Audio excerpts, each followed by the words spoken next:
Hello दोस्तों, कैसे हैं आप। आपका स्वागत हमारे एक न्यू वीडियो में। दोस्तों आज हम आपके लिए आए हैं कक्षा 10 वालों के लिए अर्धवार्षिक पेपर। ठीक दोस्तों, ये कक्षा 10 वालों के लिए हिंदी का दोस्तों अर्धवार्षिक पेपर। साथ में इस पेपर का दोस्तों आज हम सॉल्यूशन भी देखेंगे और देखेंगे कैसे मतलब पेपर में प्रश्न पूछते हैं, कितने बहुविकल्पी रहेंगे, सब कुछ दोस्तों आज के इस वीडियो में देखेंगे। और साथ में इस पेपर का हम सॉल्यूशन भी देखेंगे। इसी साल का दोस्तों पेपर 2025-26 का। ठीक है दोस्तों, तो आइए दोस्तों वीडियो को शुरू करते हैं। पहले तो दोस्तों आपका देख लीजिए 3 घंटे 15 मिनट आपको समय मिलेगा और 70 नंबर का आपका पूर्णांक है अर्धवार्षिक में। ठीक है ना। उसके बाद अब आपका पहले रहेगा आपका बहुविकल्पी प्रश्न रहेगा जो 1 नंबर में रहेगा। ये दोस्तों टोटल पूरे ये इनको आप पढ़ लीजिए दोस्तों। ये इतने कुछ नहीं, आप सब जानते हैं, खंड राशि सब बताया कि कौन से बहुविकल्पी, हम अभी आपको बता देंगे आगे। और क्या कहते हैं बहुविकल्पी प्रश्न दोस्तों टोटल 20 रहेंगे और क्या कहते हैं 1-1 नंबर के पूछे जाएंगे। तो आइए शुरू करते हैं। हमारा पहला बहुविकल्पी प्रश्न क्या, निम्नलिखित में से एक कथन सत्य उसे पहचान कर लिखिए। ठीक है दोस्तों, इसमें 4 ऑप्शन है जिसमें से दूसरा वाला ऑप्शन सही है, टिक आप मार लीजिए। ठीक है ना। दूसरा प्रश्न दोस्तों, त्यागपत्र के लेखक का नाम क्या है। तो इसमें जैनेन्द्र कुमार है, मुंशी प्रेमचंद है, जयशंकर प्रसाद और अमृत लाल नागर। तो इसमें पहला ऑप्शन जैनेन्द्र कुमार सही है, इसमें आप लोग टिक कर लीजिए। फिर उसने कहा था किस विधा की रचना है दोस्तों, कहानी का है। ठीक है ना, कहानी। कोस कोस पर बदले पानी, 4 कोस पर वाणी, कहावत में किस पाठ से प्रयुक्त हुई है। ये भारतीय संस्कृत में हुई है। ठीक है दोस्तों, भारतीय संस्कृत। रामचंद्र शुक्ल की कहानी है। ये दोस्तों 11 वर्ष का समय रामचंद्र शुक्ल की कहानी है। इसमें से महाकाव्य है। ये सभी दोस्तों महाकाव्य है। बस दोस्तों वीडियो को शुरू से लेकर अंत तक देखिए, सारा हम आपको सॉल्यूशन भी देंगे, आगे भी सॉल्यूशन मिलेगा। और बस शुरू से पूरा अंत तक देखिए। और चैनल पर नए तो चैनल को सब्सक्राइब कर दीजिएगा और वीडियो को लाइक करना ना भूलिएगा। वीर गति काव्य में सर्वाधिक प्रसिद्ध और लोकप्रिय काव्य है पृथ्वीराज रासो। ठीक है दोस्तों, पृथ्वीराज रासो। किस कवि को राष्ट्र कवि का सम्मान प्राप्त हुआ। तो मैथिली शरण गुप्त को राष्ट्र कवि का सम्मान प्राप्त हुआ था दोस्तों। अब दोस्तों अगला प्रश्न दोस्तों, सूरदास भक्ति काल की किस विधा के कवि हैं। तो ये तीसरा ऑप्शन सही है, कृष्ण भक्ति शाखा के थे कवि। ठीक है ना। श्याम नारायण पांडे किस रस के कवि थे। करुण रस, वात्सल्य रस, वीर रस या हास्य। तो ये करुण रस के थे। ठीक है ना, ऑप्शन पहला। कोटि कुलिस समवचन तुम्हारा, पंक्ति में अलंकार है। तो दोस्तों इसमें उपमा अलंकार है। ठीक है ना। यमक, रूपक, उपमा, अनुप्रास। तो आप तीसरे पर उपमा पे टिक मारिएगा। जिस छंद में प्रत्येक चरण में एक समान मात्राएं होती है उस छंद को कहा जाता है, तो उसे सम छंद कहा जाता है। कौन सा, सम छंद। अनंत शब्द में कौन सा उपसर्ग, अन। ठीक है दोस्तों, अन। आई प्रत्यय से युक्त कृदंत शब्द है, बढ़ाई, भाषाई, पढ़ाई या लघुताई। तो उसका लघुताई उत्तर है। पूर्व पद संख्यावाची होता है। तो दोस्तों इसका द्विगु समास में होता है। ठीक है ना, इसका ऑप्शन तीसरा। शिकारी का बाण हिरण को लगा, रेखांकित का पर्यायवाची, मतलब यहाँ पे रेखा किया गया, रेखांकित पर इसमें सर है। ठीक है ना दोस्तों, पर्यायवाची इसका सर होगा। ये दोस्तों प्रभृतियों का संधि विच्छेद। तो इसका दोस्तों आप लोग हमें क्या कहते हैं कमेंट में बताइएगा। ठीक है ना, ये क्या है। ठीक है ना दोस्तों, क्योंकि दोस्तों हमको थोड़ा सा ये मतलब समझ नहीं आ रहा तो इसका क्या होगा, मतलब आया था लेकिन हमने पूरा सेवा नहीं, तो इसलिए आप इसको कमेंट में बताइएगा। ठीक है ना। और मत का द्वितीय वचन, तो इसका मत ही होता है। और नवविद्या में विभक्ति पंचमी बहुवचन। और मधुना में विभक्ति और वचन, ये भी दोस्तों आप लोग कमेंट में हमें जरूर बताइएगा। ठीक है दोस्तों। अब दोस्तों हमारा अगला प्रश्न था खंडपा। ठीक है ना, जो पूरे देख लीजिए 6 नंबर का है। तो ये दोस्तों रेखांकन की व्याख्या किया है। तो निम्नलिखित गद्यांशों में से किसी एक पर 2 दिया रहेगा तो कोई एक आपको करना रहेगा। जैसे दिया, जिन हालातों में पढ़कर संसार के प्रसिद्ध जातियाँ मिट गई। यहाँ से लेके दोस्तों यहाँ तक आप पढ़ेगा तो हमारी सामूहिक चेतना, यहाँ से लेके यहाँ तक व्यापक, ये दोस्तों रेखा के। तो इस पर प्रश्न अब ऐसे कुछ पूछेगा। उपर्युक्त गद्यांश पर संदर्भ लिखिए। तो आइए दोस्तों हम देखते हैं। तो दोस्तों देख लीजिए, सीरीज से लिया हमारी सामूहिक चेतना यही है।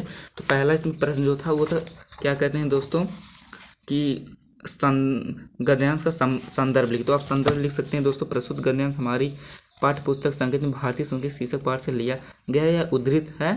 आप लिया गया लिख लीजिए, जिसके लेखक डॉक्टर राजेंद्र प्रसाद जी हैं। ठीक है ना। बस ये दोस्तों हो गया आपका। ठीक है ना।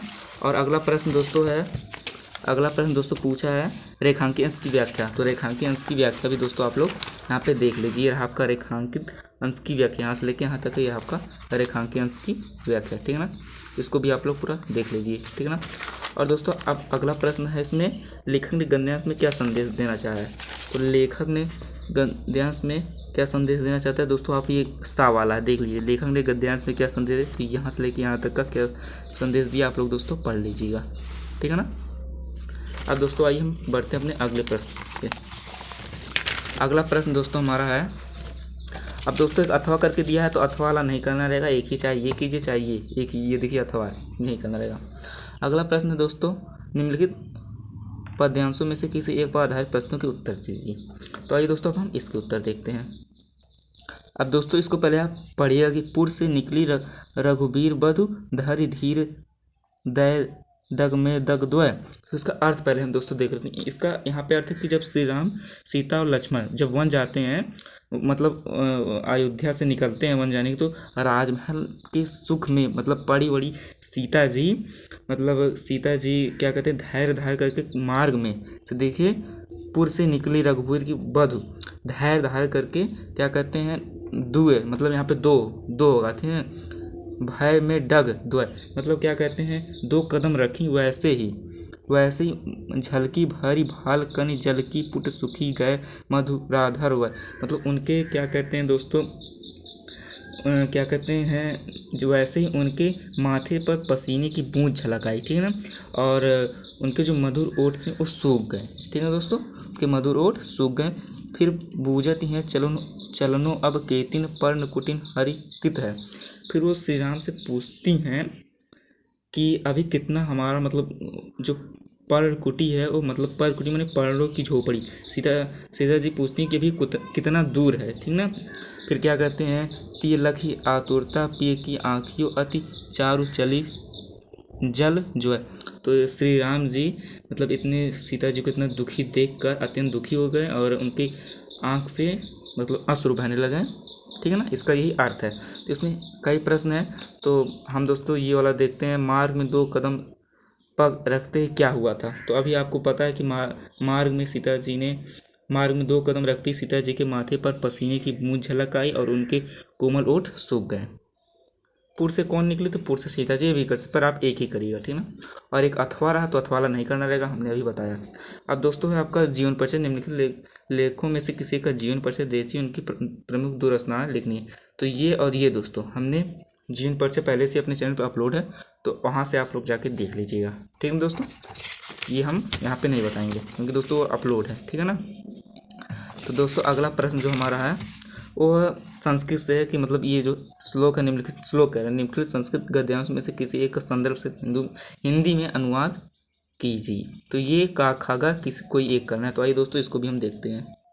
तो दोस्तों ऐसा नगरी भारतीय संस्कृति, तो ये वाला हम देखते हैं, खा वाला नहीं, खा वाला बहुत बड़ा। तो दोस्तों आप लोग यहाँ पे देख लीजिए, ऐसा नगरी भारतीय संस्कृति, ये रहा, ये देख लीजिए कब कब पूछा भी है, और इसका आप अर्थ संदर्भ देख सकते हैं, और हिंदी अनुवाद, ये दोनों दोस्तों आप लोग देख लीजिए, ठीक है दोस्तों, ये रहा।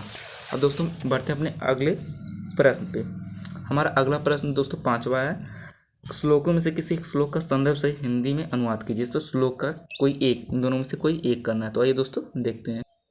तो दोस्तों हम इसका देखते हैं, ठीक है ना, ये खा वाले का। तो दोस्तों यहाँ पे देख लीजिए रहा श्लोक और इसका संदर्भ और हिंदी अनुवाद, ठीक है ना दोस्तों। आप लोग ये पढ़ लीजिए, बहुत ही एक लाइन में है, और देख लीजिए कब पूछा भी है, ठीक ना, बहुत ही सिंपल है, ठीक है दोस्तों। अब बढ़ते हम अपने अगले प्रश्न पर। हमारा अगला प्रश्न है, अपनी पाठ्य पुस्तक में एक श्लोक लिखना है जो पेपर में मतलब ना आया हो। ये भी 2 नंबर का, सब कुछ नंबर भी दोस्तों देखते रहिए। अब ये तो श्लोक आप लिख सकते हैं। 7वां, निम्नलिखित प्रश्नों में किन्हीं 2 प्रश्नों का उत्तर संस्कृत में लिखिए। याद रखिए संस्कृत में लिखना है। तो आइए अब हम ये देखते हैं। तो दोस्तों पहला है वीर केन पूज्यते, कोई 2 करना है तो वीर केन पूछते। दोस्तों देख लीजिए कितना इंपॉर्टेंट है ये, 11, 12, 13, 14, 15, 16, 17, 19, 20। वीर वीरेण पूज्यते, इसका उत्तर क्या होगा, वीर वीरेण पूज्यते, ठीक है ना। अब दोस्तों हमारा अगला प्रश्न, भारतीय संस्कृति मूलम किम अस्ति। तो इसका उत्तर दोस्तों ये रहा, भारतीय संस्कृति मूल विश्वष्टा स्त्र ईश्वरः एकः यु इति भारतीय संस्कृति मूलम अस्ति। देख लीजिए कितना इंपॉर्टेंट है, ठीक है दोस्तों, ये देख लीजिए इसका उत्तर। बस 2 करना है, पर दोस्तों आतुरस्य मित्रम किम अस्ति, इसका भी आप देख सकते हैं। अगर ये रहा दोस्तों, इसका भी उत्तर आप लोग देख लीजिए, ये भी दोस्तों देख लीजिए कितना इंपॉर्टेंट है, ठीक है ना। अब दोस्तों क्या कहते हैं, अब है 8वां प्रश्न, किसी एक विषय पर निबंध लिखना है। भ्रष्टाचार की समस्या पर, वृक्षारोपण के महत्व, या कोरोना एक वैश्विक चुनौती, या पढ़े बेटियाँ। 9 नंबर का दोस्तों।